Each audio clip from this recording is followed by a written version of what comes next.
catastrophic event, but now we're sad to report it is a fatal event.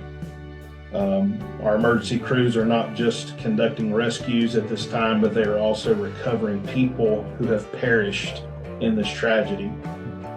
But we cannot confirm the identities of those individuals at this time. We are still waiting to communicate with next of kin, as not only is there infrastructure that has been lost, but now there are lives that have been lost here in Buncombe County.